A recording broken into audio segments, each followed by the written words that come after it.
and build a home worthy of an architecture award. You sussy baka. What makes this genre so unique is the challenges it provides. In Minecraft, you have to survive without getting blown up by a squarehead creeper. In Rust, you have to run away from AK while carrying a stone in your hand. And in the Ark, survival evolved. What the fuck is this piece of shit? Now, most of the good survival games are sadly paid, but there are a couple worth playing for free, which I looted from Steam library. Starting off with Influxes, which is different from other games on this list because it takes place underwater. Hello, how are you? I am under the water. First of all, the game is still in early access, so expect some bugs and optimization problems. Secondly, the game is very vague and confusing about what you are supposed to do and where you are supposed to go. There is no clear objective or direction, no map or compass, no tutorial or hints. But the developer said he will address these issues, so this game might be a good alternative to Subnautica in the future. And also, you have a cute little robot friend. Arid is a student project that is like The Long Dark's sunburnt cousin. With poisonous snakes, sandstorms, and intense heat, you'll never look at the survival genre the same way again because you'll be blinded by the sun. Rather than simply focusing on resource management and survival tactics, Arid uses a series of creative challenges and puzzles. There are also random events that force you to explore caves and discover different paths to play. Overall, this game is so captivating that it should be illegal to be free. And to add a delightful touch, you can even pet a rabbit. Are you missing the good old days of CS Zombie mode? If so, I have a similar game for you. Zombie Carnage 2 uses a similar formula to achieve its gameplay loop. And also it features more than 7 game modes, along with a progression system that allows you to unlock new weapons as you play through it. However, it is not without flaws. You might encounter bugs, glitches, and hackers, etc. Overall, this game allows you to relive the nostalgic moments once again. Zera Survival is a game that tries to combine the elements of a post-apocalyptic first-person shooter with an open-world looter shooter. It's made by one guy who did a pretty good job considering. It also has a building mechanic similar to Rust, where you can raid other people's bases. But there are technical issues as well as empty buildings, generic towns, and grand landscapes. But considering one person did this, I would give it a shot.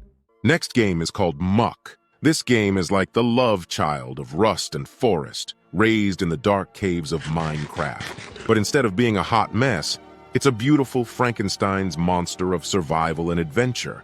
But building isn't a big part of this game, and there's no save feature, so each playthrough lasts about 3 hours. Despite some flaws, it's a really enjoyable game, especially when playing with friends. It may not keep you entertained for hours on end, but it's a small, free project that's definitely worth checking out. Dead Frontier 2 is like Resident Evil's multiplayer sibling with MMO elements, offering very fun zombie survival gameplay. It's not Days or Left 4 Dead, but it's an enjoyable free game to play for a couple hours. The co-op feature with friends is cool, but it lacks mechanics to keep things fresh, making it repetitive as you progress through. Storyline and leveling missions could use improvement, and the excessive grinding can be tiresome. On the bright side, there are various zombie types, challenging bosses, and daily RNG updates that add some fresh air. Overall, it is a very well-made game for a single developer. Will to Live Online feels like Stalker meets Escape from Tarkov. It is a well-crafted, hardcore first-person MMO shooter that embraces realism and grinding. The game features a spooky atmosphere, good music and graphics reminiscent of Stalker, immersing players in a challenging environment with rewarding character progression, interesting quests, and crafting opportunities. However, be prepared for a running simulator, as the open world is vast and lacks balance. Despite the toxicity in the community, Will to Live Online remains a standout MMO shooter worth diving into. Stay Out is a game that truly lives up to its name. It's initially a great choice for Stalker fans, but the quests can be tough, and you may require assistance from other players. If you enjoy a slow and strategic experience, this game is perfect for you. However, you must be cautious not to die too frequently since the in-game economy is relentless, which adds to the game's difficulty. On the positive side, open PvP isn't a significant concern as most players stick to organized matches, creating a relatively friendly environment. Progression and development in the game are a bit slow, but this prepares you well for bigger challenges ahead. On the downside, there are real money loot boxes and a pay-to-win vibe, but you can still achieve your goals through hard work. Zombie Blocks 2 Open Alpha is like a mix of Unturned and Minecraft. It is the official sequel to the 2013 browser game Zombie Blocks, featuring a procedurally generated island where you have to fight zombies, loot resources, and scream like there is no tomorrow. Stop screaming! Stop! The game offers both first-person and third-person perspectives, along with a variety of weapons and items to use against the undead hordes.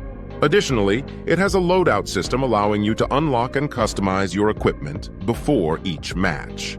There is also a single-player mode and a multiplayer mode where you can team up with your friends. It is constantly updated with new features and improvements, and the developer is very responsive to feedback from the community. When you open up the Unturned for the first time, you might think two things. The graphics look like they were made in paint, or this is Minecraft with guns. But even with these silly allegations, Unturned turned out pretty well. But there is more to this game that makes it one of the most played survival games on Steam. Sure, the size is relatively low and it doesn't require a NASA PC, but these features doesn't explain the massive popularity. But unlike Minecraft, Unturned was always free, and you could play with your friends very easily since you can run it even on a piece of paper. The gameplay of Unturned is simple yet addictive. You can explore different maps, scavenge for resources, craft weapons and items, build bases and vehicles, and fight against zombies and other players.